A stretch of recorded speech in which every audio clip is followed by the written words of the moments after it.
السلام علیکم ورحمۃ اللہ وبرکاتہ۔ بسم اللہ والحمد للہ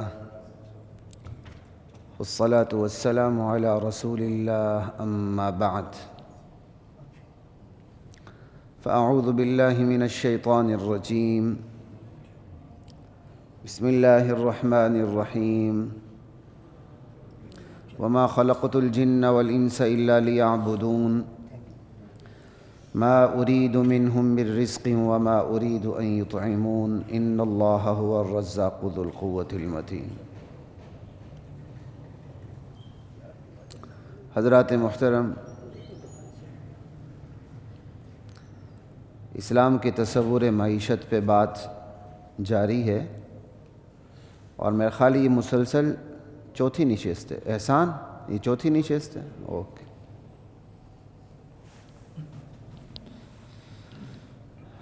تصور معیشت پہ بات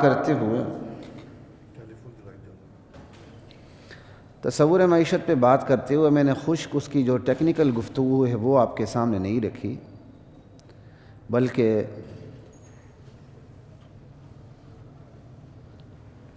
یہ جو معاشرہ ہے، کیوں قاری صاحب کیا ہوا؟ آواز نہیں آ رہی باہر؟ یہ جو معاشرہ ہے، اس معاشرے پر منطبق کرتے ہوئے اور عوامی سطح پر بیان کرتے ہوئے میں چل رہا ہوں، تاکہ ہمارے نظریات، ہمارے اخلاقیات، ہمارے اعمال پر اس کے اثرات مرتب ہوں۔ جی تو چاہتا ہے رمضان میں بھی یہی رہے، کیونکہ ہمارے تقوی کی بنیاد ہی ہماری غذا ہے، لیکن چونکہ رمضان ہے تو رمضان میں دیگر موضوعات بھی آئیں گے۔ اللہ اکبر، لا الہ الا اللہ۔ کیوں باہر آواز نہیں آ رہی؟ اوکے، یہ پھر ایسے منہ میں ہی ہے، اچھا آواز کو بس برابر کر دیا۔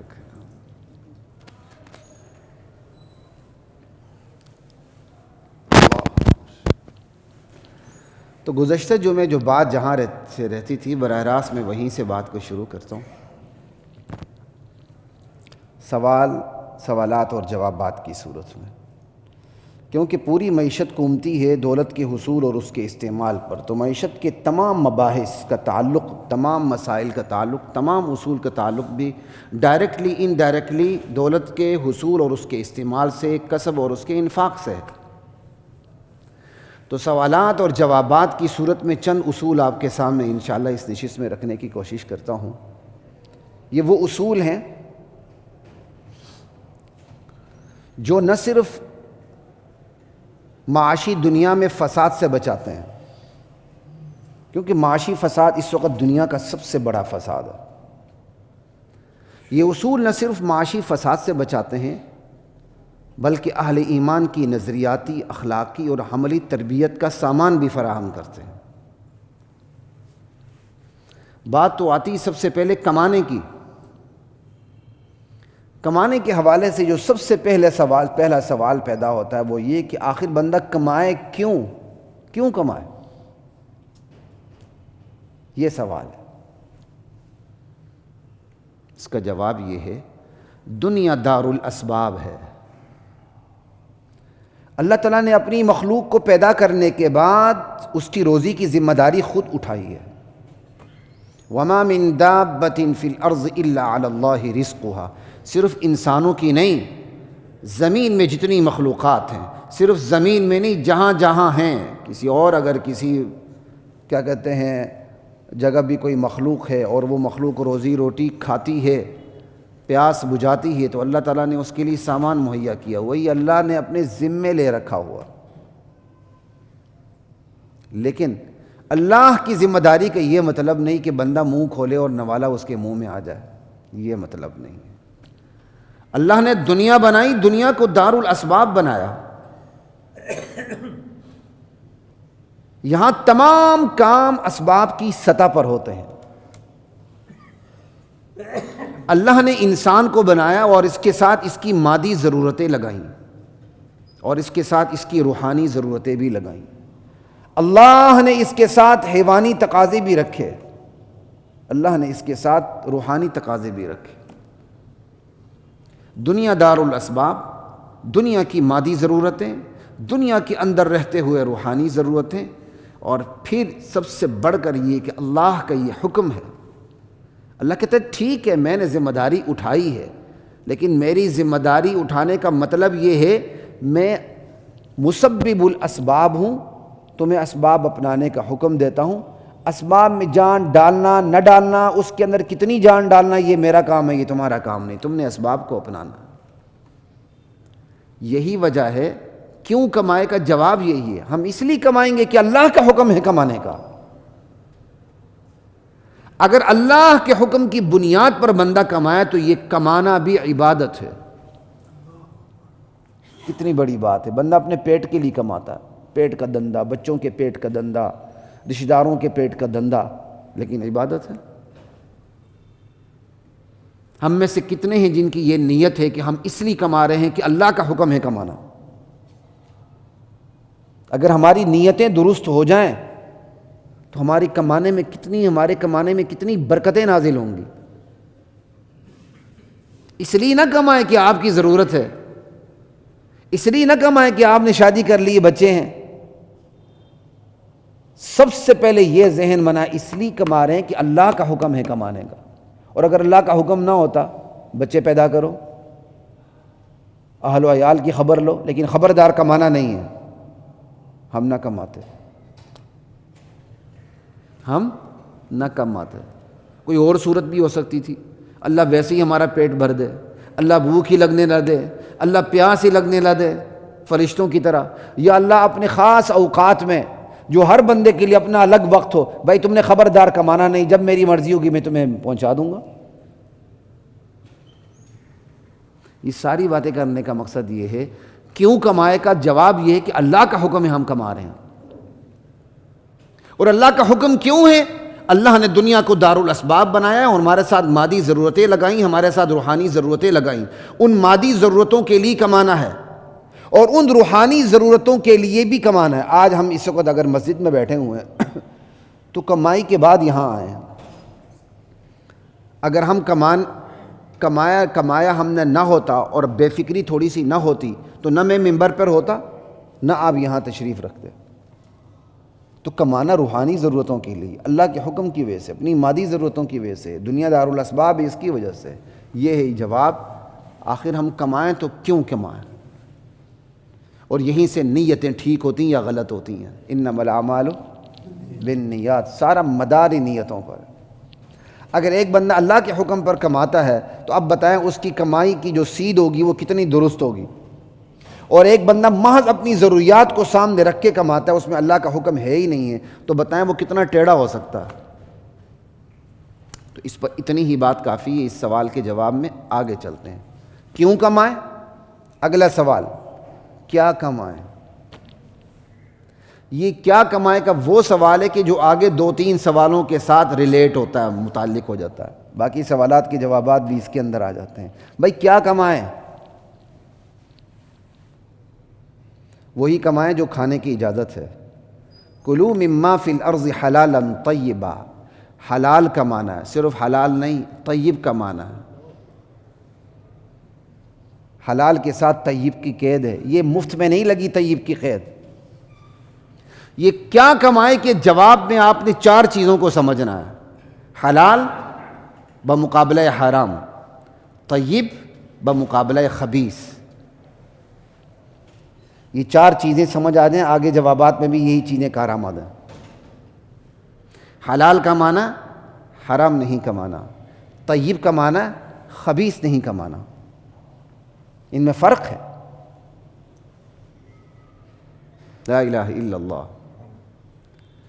چند چیزوں کو اللہ تعالیٰ نے حرام کر دیا ہے، وہ اب ذاتی طور پر ہی وہ حرام ہے، صرف مجبور آدمی کھا سکتا ہے جان بچانے کے لیے۔ سور ہو گیا، مردار ہو گیا، اللہ کے علاوہ جس حلال پر بھی نام لیا جائے وہ بھی حرام ہو جاتا ہے۔ تو یہ سود، یہ شراب، یہ جوئے کی کمائی، یہ ذاتی طور پر حرام ہے۔ ٹھیک، یہ وہ اشیاء ہیں جو ذاتی طور پر حرام ہیں، ان کی ذات میں حرام ہونا ہے حرمت، صرف مجبور آدمی کھا سکتا ہے جس کو موت کا خطرہ لاحق ہو جائے. تو کہا تم نے وہ حرام نہیں کمانا. اس کی لمبی فہرست ہے، پورے قرآن میں احادیث میں موجود ہے، اس پہ جانے کی ضرورت نہیں، اصول کی حد تک میں آپ کو بتا رہا ہوں. ٹھیک ہے، میں کہا چائے پی لوں، چائے کہ خبر صاحب کا اثر مجھ پر نہ پڑے. اچھا جی، لا الہ الا اللہ. بھائی اس کی آواز برابر کی ہے وہاں. طیب، ایک چیز اپنی ذاتی طور پر حلال ہوتی ہے لیکن طیب نہیں ہوتی. ذاتی طور پر حلال ہوتی ہے، طیب نہیں ہوتی. کیوں؟ اس کے لیے ناجائز ذرائع استعمال ہوئے ہوتے ہیں. سمجھے؟ اس کے لیے ناجائز ذرائع. دکاندار بیٹھا ہے، جھوٹ بول رہا ہے، جھوٹی قسم کھا کے بیچ رہا ہے، دھوکے سے بیچ رہا ہے، عیب نہ بتا کے بیچ رہا ہے، فراڈ کر رہا ہے، چھین رہا ہے، خیانت کر رہا ہے وہ چیز اپنی ذات میں حلال کرنسی ہے، حلال ہے نا، لیکن اس کے حصول کے لیے ناجائز ذرائع استعمال ہو رہے ہیں. وہ ناجائز ذرائع اس حلال کو خبیث بنا دیتے ہیں. طیب کی قید لگا کے بتا دیا، ایک تو تم نے وہ چیز کمانی ہے جو حلال ہو، اور طیب کہہ کر بتا دیا وہ چیز کمانی حلال ہونے کے ساتھ اس کے ذرائع بھی جو کمانے کے لیے تم نے استعمال کرنے وہ بھی حلال ہوں. صرف چیز حلال نہ ہو، حلال کا جو تم نے حصول کا طریقہ کار اپنایا وہ بھی حلال ہو. بات سمجھ آ رہی ہے؟ تو یہاں 3-4 چیزیں ہو گئی. ایک کہ وہ چیز ذاتی طور پر حلال ہو، سود، شراب، جوا، یہ چیزیں نہ ہوں ایک. دوسری یہ کہ وہ حلال ہو، اس حلال کے لیے ذرائع بھی حلال استعمال ہوئے ہوں. تیسری بات، حلال کے حصول کے لیے اگر ناجائز ذرائع استعمال کیے جائیں تو ناجائز ذریعے کے اندر جتنی خباثت ہوتی ہے وہ خباثت، وہ ناپاکی اس حلال مال کے اندر آ جاتی ہے. کبھی اسے مکمل طور پہ حرام بنا دیتی ہے، کبھی کم حرام بناتی ہے، کبھی اسے بے برکت بنا دیتی ہے. ناجائز ذرائع کیا؟ وہ ایک حلال چیز ہے، اللہ نے حلال بنائی ہے، کرنسی ہے، گوشت ہے، جو بھی کوئی حلال چیز لے لے، دودھ ہے. اب آپ نے اس کے استعمال کے لیے کیا کیا؟ غلط ذرائع استعمال کیا.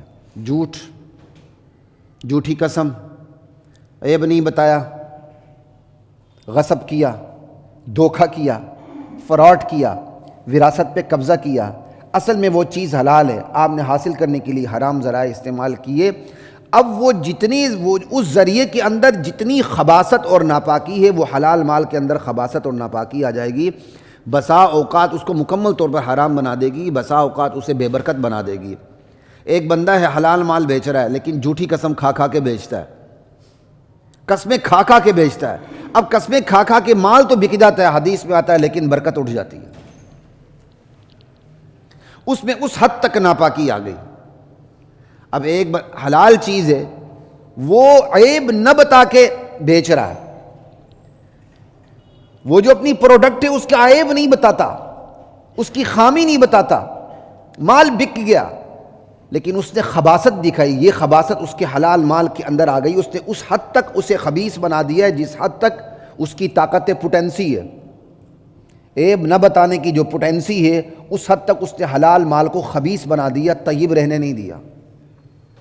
اب وہی حلال مال ہے، بندہ غصب کرتا ہے تو غصب کی خباثت اتنی تگڑی اور اس کی اتنی ہائی پوٹینسی ہے کہ وہ اس حلال مال کو مکمل طور پہ حرام بنا دیتی ہے، خبیث کے پیک لیول پہ لے جاتی ہے. سمجھ آ رہی ہے؟ یہ ہے حلال اور طیب. کہ حلال اس کو کمانے کے ذرائع اور وسائل اتنے پاک صاف، اتنے اعلیٰ ترین معیار پر ہو کہ وہ مکمل طور پر حلال اور طیب بن جائے.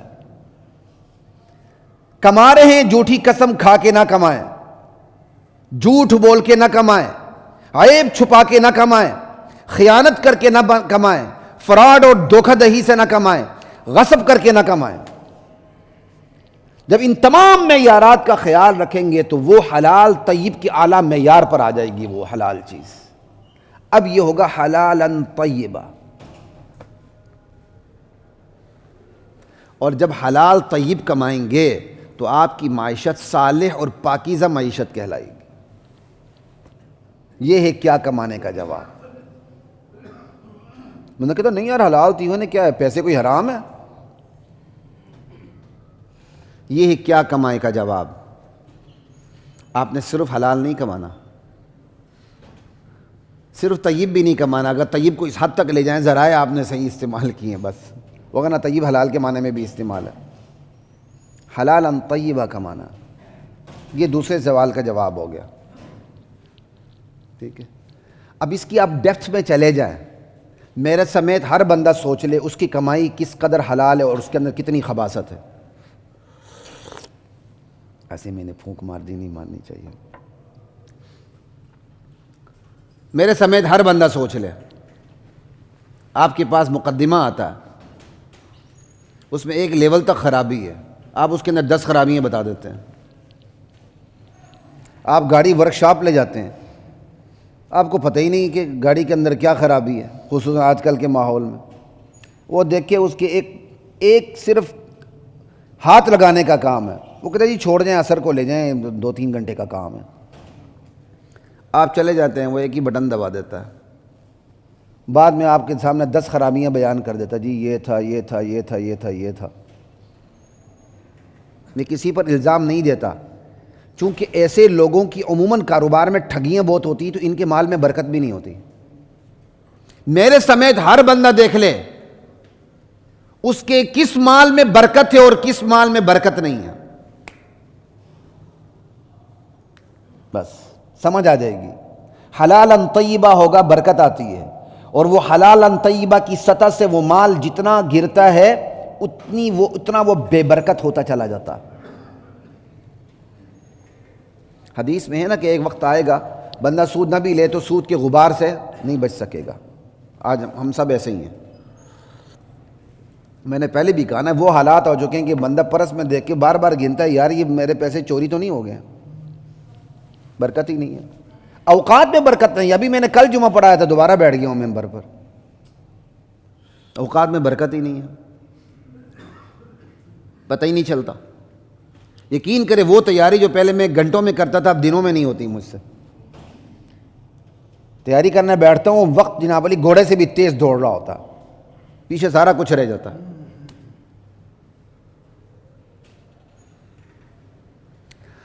لا الہ الا اللہ۔ تو یہ ہے کیا کمانے کا جواب۔ تیسرا سوال، کیوں کمائیں، کیا کمائیں، کیسے کمائیں؟ تو کیسے کمائیں کا جواب کیا کمانے میں آ گیا۔ کیا کمائیں، حلال کمانا ہے نا طیب، تو اس کے اندر وہ کیسے کمائے کا جواب بھی آ گیا۔ آپ نے حلال کمانا ہے لیکن تمام کے تمام ذرائع حلال کی اعلیٰ ترین سطح پر ہوں۔ میرا دوست تھا بچپن کا یا لڑکپن کا، اور سب اب ملاقات نہیں ہوئی، شکاگو میں ہوتا تھا۔ ایک دفعہ ملنے آیا تو کہنے لگا جی میں کیسے اعتبار کروں، میں نے گاڑی خریدنی تھی امریکہ میں، تو کہتا میں نے امریکن سے یا وہاں کا جو بھی ہے اس سے میں نے بات کی، تو اس نے اس گاڑی کی ساری خوبیاں خامیاں سامنے رکھ دیں، یہ ہے، یہ ہے، یہ قیمت ہے۔ کہتا پاکستانی سے بات کی تو بس وہ اپنی گاڑی کو لے گیا جی عرش کے اوپر، یعنی خامیاں نہیں بتائیں، خالی کہتا میں کیا کروں۔ سمجھ آئی بات کی؟ تو یہ دیکھنا ہے آپ نے کیسے کماتے ہیں آپ کے ذرائع کتنے حلال ہیں۔ تو چوتھے سوال کا جواب بھی خود ہی اس کے اندر آ گیا، کیوں کمائیں، کیا کمائیں، کیسے کمائیں۔ اب کیوں، کیا، کیسے، 3 سوال ہو گئے۔ کتنا کمائیں، آپ نے آخر کمانا ہے تو کتنا کمانا ہے۔ اس کے 2 رخ ہیں، دونوں پہ بات کروں گا۔ اس میں کن کے لیے کمائیں وہ بھی آ جاتا ہے، لیکن وہ میں الگ سے وہاں دوبارہ تھوڑا سا ریپیٹ کر دوں گا، کیونکہ بسا اوقات لوگ مغالطہ کھا جاتے ہیں، یار کتنا کمائیں۔ اگلا کہتا ٹھیک ہے یار میں حلال کما رہا ہوں، میرا گزارا ہو رہا ہے، میرے بچوں کا گزارا رہا ہے، بس کافی ہے نا، وہاں وہ فل سٹاپ لگا دیتا۔ وہ اس غلط فہمی میں مبتلا ہو جاتا کہ میں بڑا متقی ہوں، کہ میں نے صرف اپنے لیے کمایا، اپنے بچوں کے لیے کمایا، بس یہی کافی، فل سٹاپ. اس لیے میں یہاں ان سوالات کا بھی ذکر کروں گا جو سوالات بعد میں آ رہے ہیں، کن کے لیے کمانا ہے، تو کتنا کمانا ہے. دیکھیں ہر زمانے کے حالات مختلف ہوتے ہیں. پہلے زمانے میں بھی معیشت ریڑھ کی ہڈی تھی، لیکن اتنی نہیں جتنی آج ہے. آج معیشت کو جو اہمیت حاصل ہے انسانیت کے اندر، یہ کبھی اتنی حاصل کبھی بھی نہیں رہی تھی. پتہ نہیں آگے دور کیا ہوگا. ٹھیک ہے، تو یہ زمانے اور عرف پر مبنی ہے کہ آپ نے کتنا کمانا ہے اور پھر آگے فل سٹاپ لگا دینا ہے. میری دانش میں اس وقت فل سٹاپ لگانے کی کوئی وجہ نہیں کہ آپ کمانے میں فل سٹاپ لگائیں، کوئی وجہ نہیں بنتی. ایک تو میں نے یہ بتا دی آپ کو زمانے پر منحصر ہو، اور یہ اس وقت زمانہ فاسٹ ہو چکا ہے، کمانے میں کمی نہ کریں آپ. لیکن یہ مطلب نہیں نماز بھی نہ پڑھے، سب کچھ نہ کریں، کمائی جائے. میں یہ بات کر ہی نہیں رہا، شرعی حدود کے اندر بات ہو رہی ہے. اور آپ لوگوں کو مشورہ دوں گا، دجالی دور قریب سے قریب تر آ رہا ہے، جائیداد غیر منقولہ پہ زور دیں. یہ کچھ مشورے دے رہا ہوں آپ کو. صرف جائیداد منقولہ نہ رکھیں، بینک بیلنس نہ رکھیں، وہ تو ایک کلک کے اوپر ہے کہ آپ کا سب کچھ فریز ہو سکتا ہے. یہ جو ڈیجیٹل کرنسی ہے یہ تو یہودیوں کے ہاتھ میں، ایک کلک کے اوپر آپ امیر سے بالکل لکھ پتی سے کر، لکھ پتی تو پرانا اردو کا پرانا محاورہ ہو گیا نا، تو کروڑ پتی ارب پتی بھی کچھ نہیں رہا. ایک کلک کے اوپر آپ سیدھے نیچے گریں گے. بینک بیلنس ایک حد تک ضرور رکھیں، لیکن خدا کے لیے اپنی اموویبل پراپرٹی ضرور رکھیں، جائیداد غیر منقولہ وہ ضرور رکھیں. جو آنے والے حالات ہیں، جس طرح دجال اور شیطان معیشت پر کو کیپچر کر رہا ہے، اس کے لیے اہل اسلام پہ ضروری ہے کہ وہ اپنی جائیداد غیر منقولہ ضرور رکھیں اپنے پاس. اور یہی مشورہ میرا مدارس کے لیے. مدارس عموماً ان کا کوئی عموماً کیا ہے، ان کا بجٹ ہوتا ہی نہیں ہے. یہ تو آپ لوگ، اللہ تعالیٰ آپ لوگوں کے ذریعے چلا رہا ہے. لیکن کچھ مدارس اپنا وقف ضرور رکھیں، اگرچہ وقف میں خطرات بھی بڑے بڑھ جاتے ہیں. جب دیکھتے ہیں منحوس لوگ کہ بھئی یہ وقف پر چل رہا ہے تو آگے اس کو کیپچر کر لیتے ہیں. جیسے وقف ایک بڑا خطرناک بن چکا ہے اس وقت، بہت زیادہ. لا الہ الا اللہ. اچھا جی، یہ تو تھوڑی سی میں نے اس پہ بات کی. کتنا کمائیں بھائی؟ ہینڈ ٹو ماؤتھ سے لے کر جتنا آپ کما سکتے ہیں، ملک التجار بن جائے، تاجروں کے بادشاہ بن جائیں، زمیندار بن جائیں، لینڈ لارڈ بن جائیں، جاگیردار بن جائیں. اسلام آپ کو نہیں روکتا، نہیں روکتا اسلام آپ کو. کوئی لمیٹیشن نہیں ہے کمانے کی کہ کتنا کمانا. جتنے خوشحال ہو سکتے ہیں کمائیں. ہینڈ ٹو ماؤتھ سے لے کر خوشحالی کی کوئی حد نہیں ہے، کمائیں، کوئی لمٹ نہیں ہے. ایک بات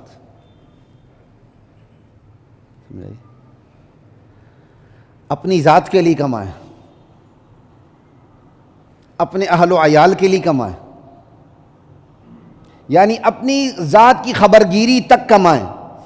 چلیں میں اس کو اس طرح کر دیتا ہوں کہ ان کے لیے کمائیں، پھر یہی تقریباً سوالات ذرا ریپیٹ ہو کے آ جائیں گے، ایڈٹ ہو کے.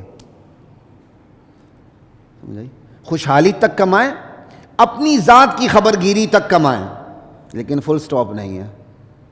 اپنے اہل و عیال کی خبرگیری تک کمائیں، لیکن فل سٹاپ نہیں ہے. اپنے رشتہ داروں کی خبرگیری تک کمائیں، فل سٹاپ نہیں ہے. اپنے دوستوں کی، ہمسایوں کی خبرگیری تک کمائیں، فل سٹاپ نہیں ہے.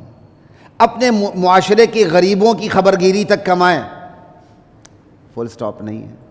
دین کی خبرگیری تک کمائیں جو سب سے اعلیٰ درجہ ہے، فل سٹاپ نہیں. اہل دین کی خبرگیری تک کمائیں، فل سٹاپ نہیں ہے. اپنے بچوں کو خوشحال رکھ کر جانے کے لیے کمائیں، یہ بھی یاد رکھیں. اپنے بچوں کو خوشحال رکھ کر اس دنیا سے جانے کے لیے کمائیں. ایک صحابی تھے، صحابہ کا تو عجیب مزاج تھا نا. صحابی نے نبی علیہ السلام سے سوال کیا، یا رسول اللہ میں پورا مال اللہ کے راستے میں دینا چاہتا ہوں. آپ نے روک دیا. سمجھ آئی؟ کہا اپنے بچوں کو خوشحال رکھ کے جانا اس سے بہتر ہے کہ وہ بدحال بن جائیں، محتاج ہو جائیں اور وہ بھیک مانگتے پھریں۔ سمجھ آئی بات کی؟ تو اپنے یعنی دین کی خبرگیری تک کمائیں، اہل دین کی خبرگیری تک کمائیں، وراثت بچا کے رکھنے تک کمائیں، صدقہ جاریہ جاری رکھنے تک کمائیں کہ آپ جائیں آپ کا کوئی ایسا صدقہ جاریہ ہو جو آپ کے بعد بھی جاری رہے۔ کتنی صورتیں بن جاتی ہیں۔ اور یہاں کا جو دیندار ہے پہلے تو حرام کماتا ہے اور بعد میں جب اسے کمائی کا وقت آتا ہے صحیح کمانے کا، نہیں جی بس وہ میں نے خوب بس کما لیا، اب تو بس نماز روزے ہی پڑھنے ہیں نا جی، نماز تے روزے کافی نے، بس ٹھیک ہے۔ وہ یا خود پر یا اپنے اہل و عیال تک فل سٹاپ لگا دیتا ہے، اسے معاشرہ نظر نہیں آتا، اسے دین نظر نہیں آتا، اسے غریب نظر نہیں آتے، اسے رشتہ دار نظر نہیں آتا۔ یعنی جب کمانے کا وقت نہیں تھا، کیونکہ کمانے کا وقت اس لیے نہیں تھا کہ وہ حلال حرام کی اسے تمیز ہی نہیں تھی، وہ خوب کما رہا تھا، پوری دنیا کو دھوکے دے رہا تھا۔ اب جب اس کو شریعت کی سمجھ لگی، حلال حرام میں تمیز پیدا ہوئی، کمانے سے رک گیا۔ یہ بڑی الٹی چال ہے، اور یہ بیماری میں آپ کو بتاؤں دینداروں کے اندر سب سے زیادہ ہے۔ بے دین ہوتے ہیں تو خوب کماتے ہیں، اور جب اللہ ان کو سمجھ عطا کرتے ہیں، ہدایت کے راستے پر آتے ہیں تو کمانا چھوڑ دیتے ہیں۔ حالانکہ جب کمانے کا وقت نہیں تھا کما رہے تھے، اور جب کمانے کا وقت ہوا کمانا چھوڑ دیا۔ حالانکہ چاہے 100 سال عمر ہو، اللہ نے آپ کو ہدایت دی ہے، پہلے حلال کماتے رہے، حلال حرام میں کوئی تمیز نہیں کی، طیب خبیث سارا مکس ہوتا رہا، اللہ تعالیٰ نے اب آپ کو ہدایت دی تو کمانے کا وقت تو اب ہوا ہے۔ اب حلال کمائیں اپنے لیے، اپنے حد تک، اپنے اہل و عیال کے حد تک، رشتہ داروں کے حد تک، غریبوں کی حد تک، دین کی خبرگیری تک کی حد تک، اہل دین کی خبرگیری کی حد تک، حلال وراثت کی حد تک، حلال صدقہ جاریہ کی حد تک۔ میں نے خود اپنی زندگی میں بعض ایسے لوگ دیکھے ہیں جنہوں نے کمانا چھوڑ دیا، وہ اس کو دینداری سمجھتے ہیں۔ حالانکہ کتنی بڑی دینداری ہے کہ آپ حلال کمائی میں حلال و حرام کی فکر کریں۔ ایسے تاجر جو سچے ہوں گے اور امانتدار ہوں گے، ان کا حشر نبیوں کے ساتھ ہوگا۔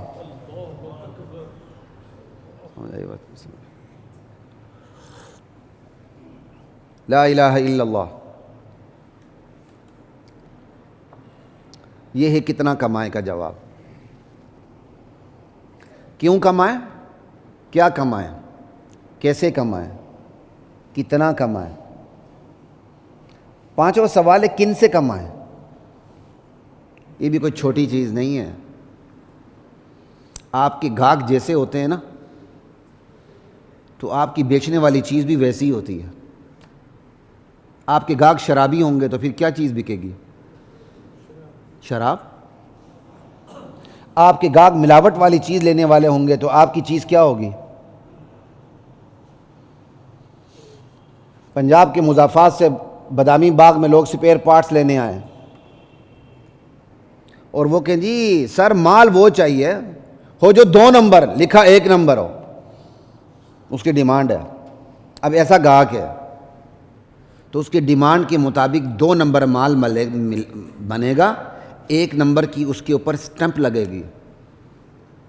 اور جو دیندار ہوگا وہ کھوتا کیا کرے گا؟ وہ کھوتا یہ کرے گا جی میں نے مفتی صاحب سے پوچھ لیا ہے، مال کا ایب بتا کے دینا چاہیے، میں نے بتا دی ہے کہ یہ 2 نمبر ہے۔ ارے چرخے تو نے مال بنایا کیوں؟ مال کے ایب بتانے کا مطلب یہ ایک مال آیا بائی نیچر اس کے اندر فالٹ آ گیا، اب آپ نے بتا دیے جی یہ اس کے اندر فالٹ ہے، یہ دیکھو بائی نیچر فالٹ نہیں ہے، یہ تیری طرف سے فالٹ ڈالا گیا اور تو نے خود اس کو مینوفیکچر کی ہے، مینوفیکچرنگ تم نے کی ہے۔ اب کیا مطلب ہے کہ ایب بتا کے بیچنا؟ تو اس کو ایب بتا کے بیچ رہا ہے لیکن تو ظالم سہولت کار ہے، تو نہ بناتا تو یہ 2 نمبر مال کو 1 نمبر بنا کے بیچ نہ سکتا، یہ تجھ سے 2 نمبر مال لے جا رہا ہے، تو سہولت کار ہے، مینوفیکچرنگ کر کے تو نے سہولت دی ہے، یہ لاہور سے سرگودا پہنچتا ہے تو 2 نمبر مال کو 1 نمبر بنا کے بیچتا ہے کیونکہ تم نے سٹیمپ لگا کے دی ہے کہ یہ 1 نمبر۔ یہ ظالم بہت سے دیندار یہ کام کرتے ہیں، اور اللہ معاف فرمائے، پھر وہ ان کی اولاد بڑی بڑی بیماریوں میں مبتلا ہوتے ہیں، پھر اللہ تعالیٰ مصیبتیں بھی ایسی ڈالتے ہیں۔ اللہ تعالیٰ ہماری حفاظت فرمائے، میں طنز نہیں کرتا، لیکن یہ چیز دینداروں میں بھی بہت عام ہے، بہت عام ہے۔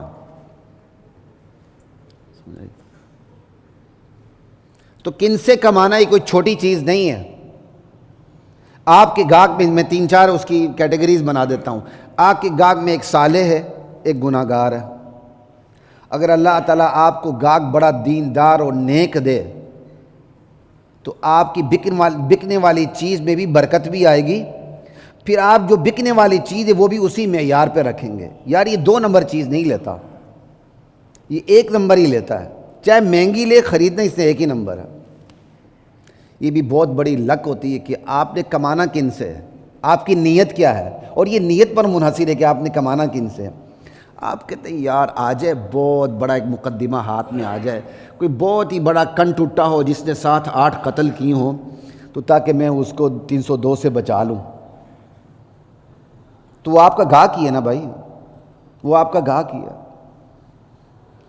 بہت بڑا کرمنل ہے، وہ آپ کے پاس آ گیا، اب آپ اس کو ڈیفینڈ کرتے ہو کھڑے ہو گئے، لاجک کیا پیش کی؟ میں تو وکیل ہوں۔ عجیب لاجک ہے بھائی، میں وکیل ہوں، یہ میرا پروفیشن ہے۔ پروفیشن کا مطلب یہ ہے کہ آپ جس کی مرضی حمایت میں کھڑے ہو جائیں۔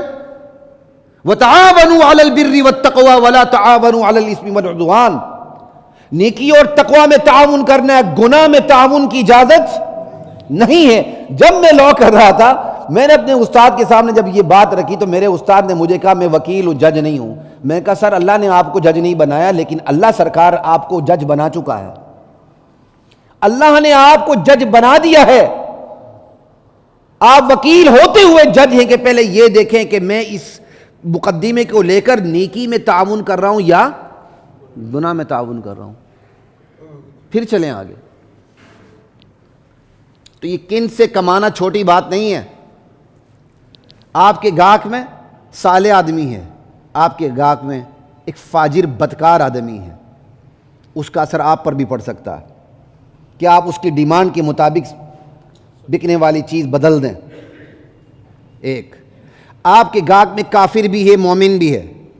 میں یہ نہیں کہتا کافر گاہک نہیں ہونا چاہیے، لیکن جو اہل ایمان گاہک کا جو گاہک ہوگا، بہرحال ایمان کے حسن کا تقاضا یہ ہے کہ اس کے اعمال میں بھی حسن ہوگا، اس کے مال میں بھی برکت ہوگی، اس سے آپ کے مال میں بھی برکت پڑی۔ تو دعا کریں کہ آپ کے گاہک بھی آپ سے زیادہ نیک ہوں۔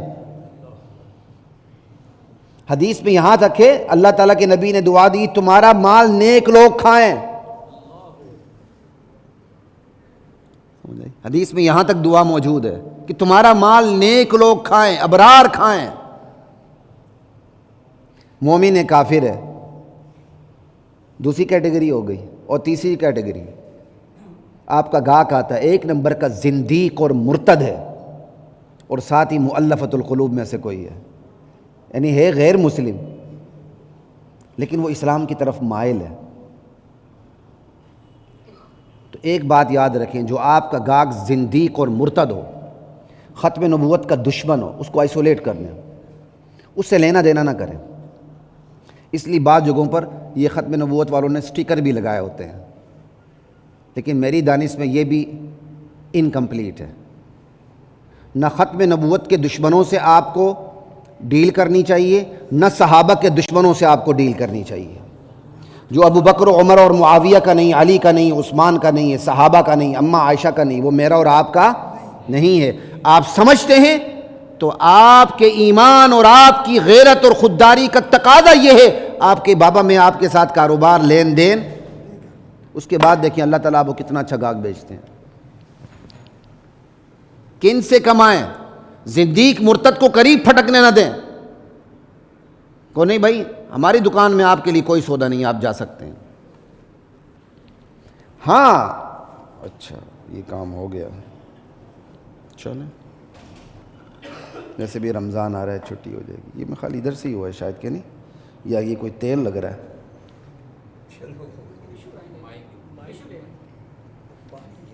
نہیں کچھ اور ہی لگا ہوا ہے، یہ یہاں بھی لگا ہوا ہی ہے، میں خالی یہاں کچھ یاد، چلیں جو بھی ہو گیا اب کیا کر سکتے ہیں۔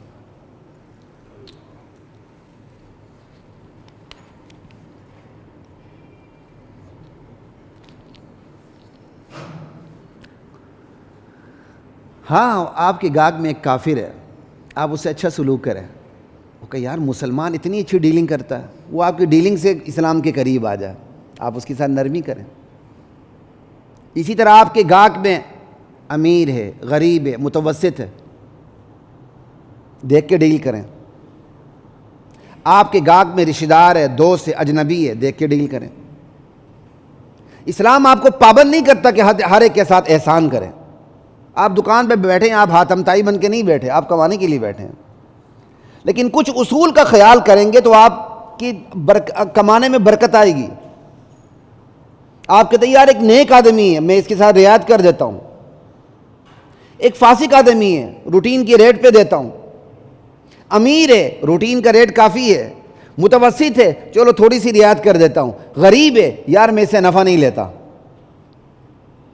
یار یہ میرا رشتہ دار ہے، چلو یار اس کی چمڑی نہیں اتارتے۔ آج کل تو جو اپنے ہوتے ہیں اس کی چمڑی زیادہ اترتی ہے، کیونکہ وہ بیچارہ بلائنڈ ٹرسٹ کر کے آتا ہے، وہ اگلا احسان بھی ڈالتا ہے اور ماشاءاللہ چمڑی بھی اتارتا ہے پھر اس کی۔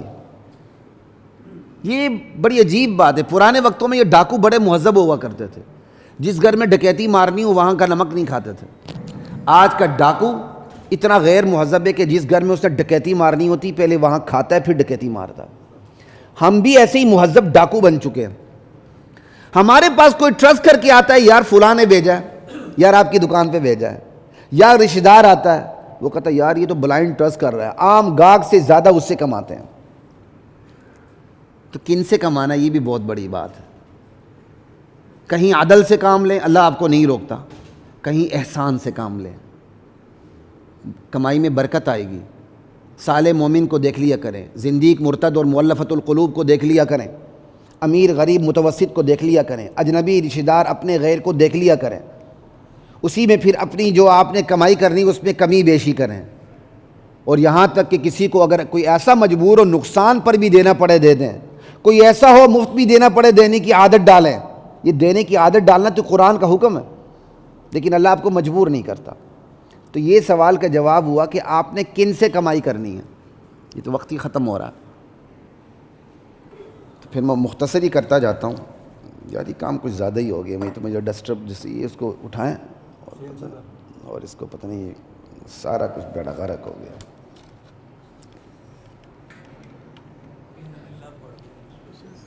ہاں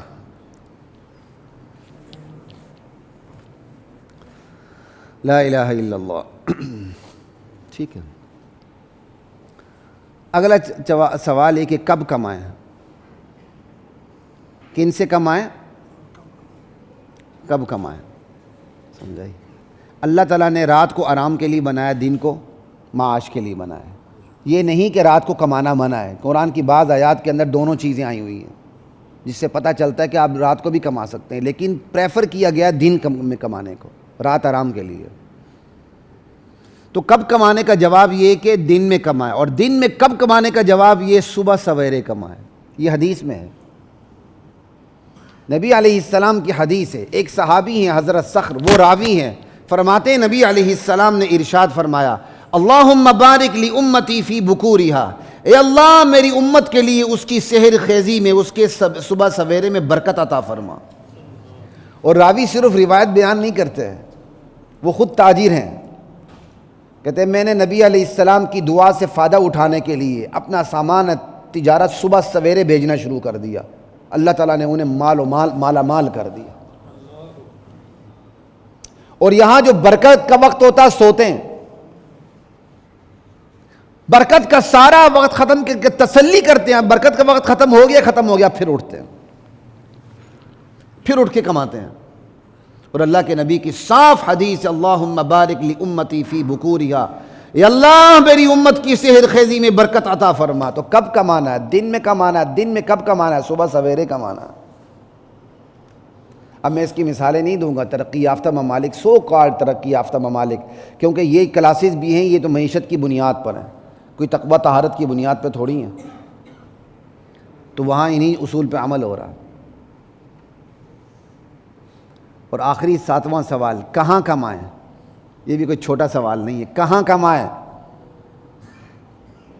آپ کہیں گے جی سیدھی سادھی بات ہے، مارکیٹ میں کمائیں۔ مرد کا کیا کام ہے بانوں بازار میں بیٹھ کے عورت کے ہاتھ میں چوڑیاں ڈالنا؟ سمجھ نہیں آتی؟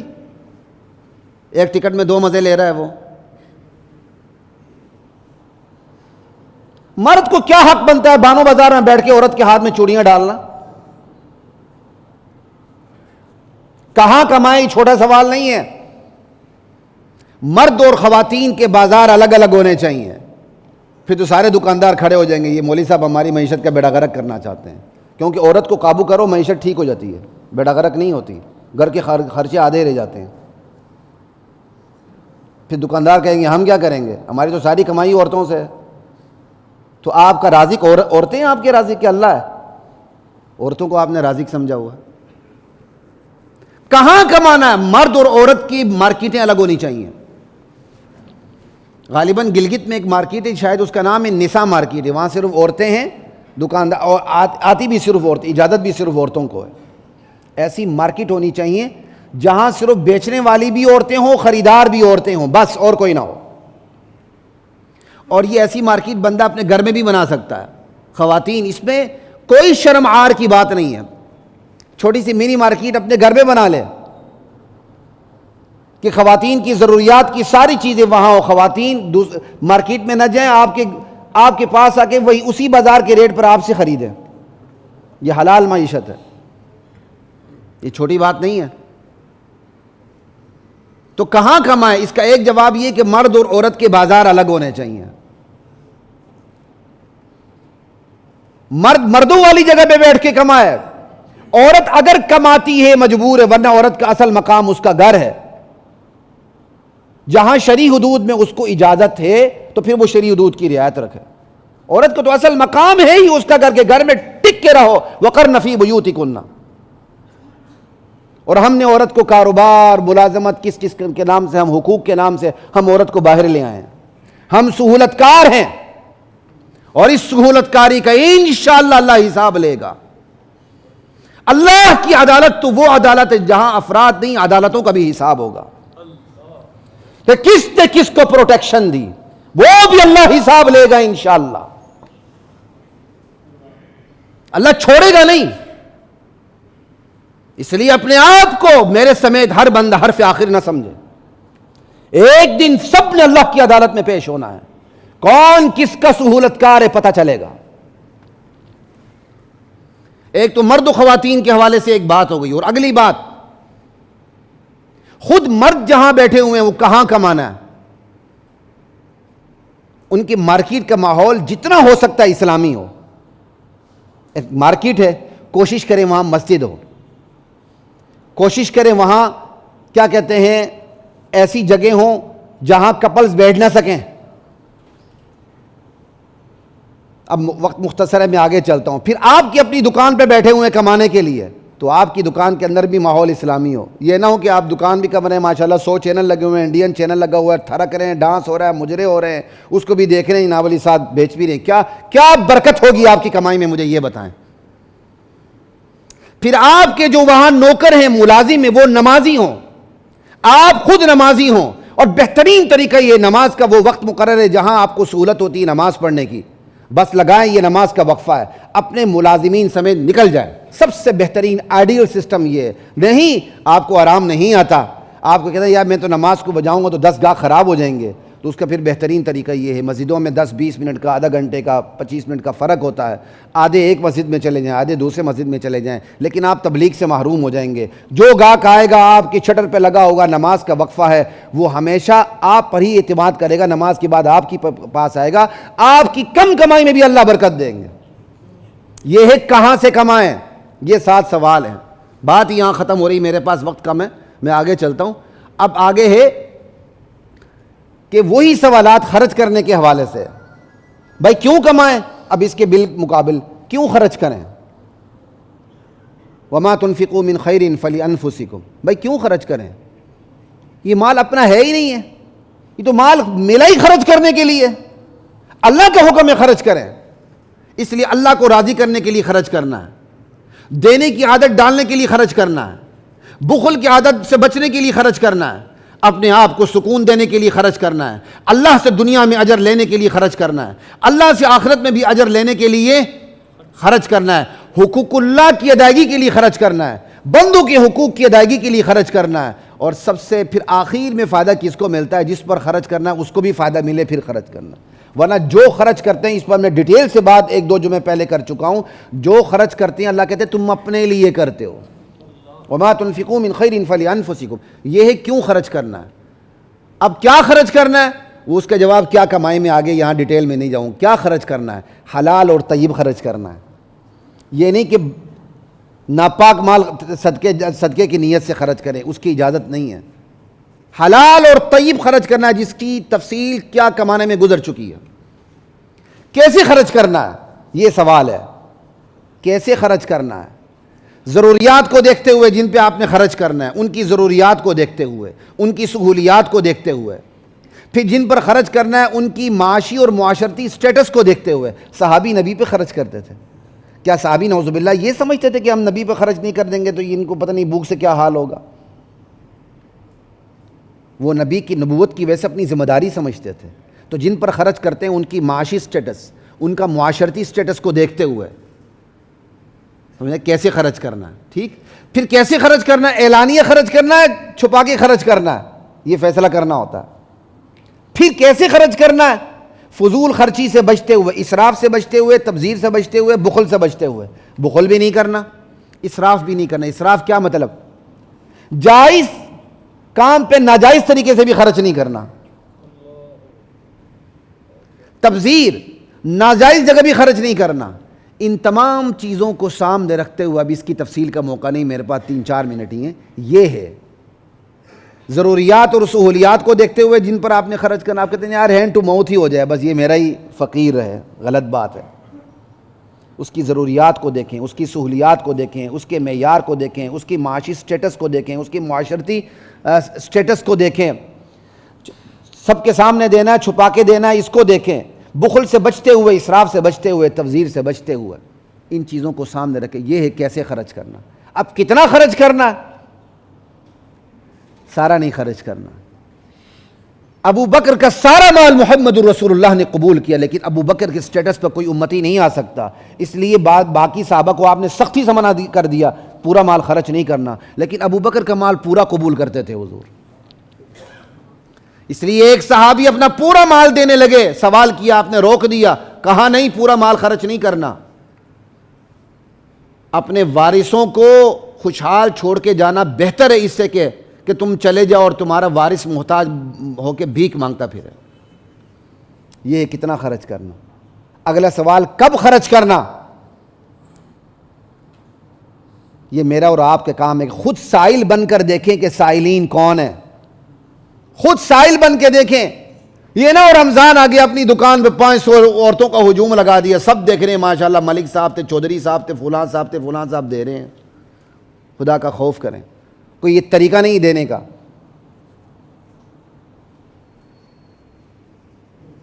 یہ بھی نوبت آ سکتی ہے، لیکن ہمارا شوق ہوتا ہے. شوق کا کوئی مول نہیں ہے، بس یہ ہمارا شوق ہے. اشتہار بھی لگ جائے. میں ہر ایک کی بات نہیں کر رہا.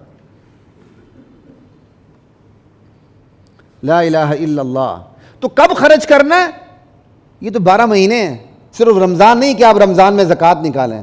اب مصیبت لوگوں کو پتہ نہیں ہوتا، مال آتا ہے، خیال آتا ہے، تو پھر وہ رمضان ہی کو اپنا سال بنا لیتے ہیں، رمضان میں زکوٰۃ نکالنی. ٹھیک ہے جی، آپ نے سال بنا دیا، لیکن اس کا بہتر طریقہ یہ کہ آپ ایڈوانس زکوٰۃ نکالتے رہیں تاکہ 12 مہینے آپ کی زکوٰۃ چلتی رہے. کیا غریب صرف رمضان میں پائے جاتے ہیں؟ زکوٰۃ تو ہے ہی غریبوں کا. اس لیے ایڈوانس میں اپنی زکوٰۃ نکالتے رہیں. باقی جب رمضان آ جائے کیلکولیٹ کریں، مائنس پلس ہو جائے گا. آپ ڈرے نا کہ میں نے زیادہ زکوٰۃ دے دی، وہ آپ نیکسٹ ایئر میں مرج کر سکتے ہیں. اتنی زیادہ شریعت نے آپ کو دی ہے، کوئی فرق نہیں پڑتا. لا الہ الا اللہ. کیونکہ بندہ کنجوس ہے نا فطرت میں. وہ کہتا ہے یار میں نے ایڈوانس دی، کوئی زیادہ ہی نہ دے دوں. اور کوئی بات نہیں، تسلی رکھو بھائی، زیادہ دے دی، اگلے سال اس کو اللہ کے کھاتے میں ڈال دینا، ہو جائے گا. یہ ہے کہ کب خرچ کرنا ہے اور کہاں خرچ کرنا ہے. جہاں ضرورت ہو وہاں خرچ کرنا. آپ دیکھیں ضرورت کہاں ہے وہاں خرچ کریں. مسجد کی ضرورت ہے، مدرسے کی ضرورت ہے، یتیم خانے کی ضرورت ہے، فلاحی ادارے کی ضرورت ہے، اسکول کی ضرورت ہے، کالج کی ضرورت ہے، آپ کے رشتہ دار کو ضرورت ہے، کس کو ضرورت ہے؟ جہاں ضرورت ہو وہاں خرچ کرنا، یہ عام فارمولہ ہے، لیکن سب سے بہتر خرچ کرنا دین پہ خرچ کرنا۔ ہسپتال پہ تو بے دین بھی خرچ کرتا، یتیم خانے پہ تو خدا کا منکر بھی خرچ کرتا، لیکن مساجد اور مدارس پہ وہی خرچ کرتا ہے جس کو اللہ کے دین سے محبت ہو۔ یہ ایک اسپیسیفک کیٹیگری ہو جاتی ہے، اس پہ ہر ایک داخل نہیں ہوتا۔ پھر اللہ کے دین پہ خرچ کرنے کا ثواب اپنے قریب ترین رشتہ دار پر خرچ کرنے سے بھی زیادہ ہے۔ یہ ہے اسلام کا تصور معیشت جو تقویٰ سے باہر نہیں ہے۔ یہ ہے اسلام کا تصور معیشت جو تقویٰ سے باہر نہیں ہے۔ اللہ اکبر کبیرہ والحمدللہ کثیرہ۔ اسلام میں یہی ایک کلاس، متقی کون ہے، غیر متقی کون ہے۔ امیر غریب کی کلاسیفیکیشن نہیں ہے، وہ اونچ نیچ رہے گی لیکن غیر فطری نہیں۔ اس پہ میں نے مزید بھی آگے جانا تھا لیکن موقع نہیں۔ وآخر دعوانا الحمدللہ رب العالمین۔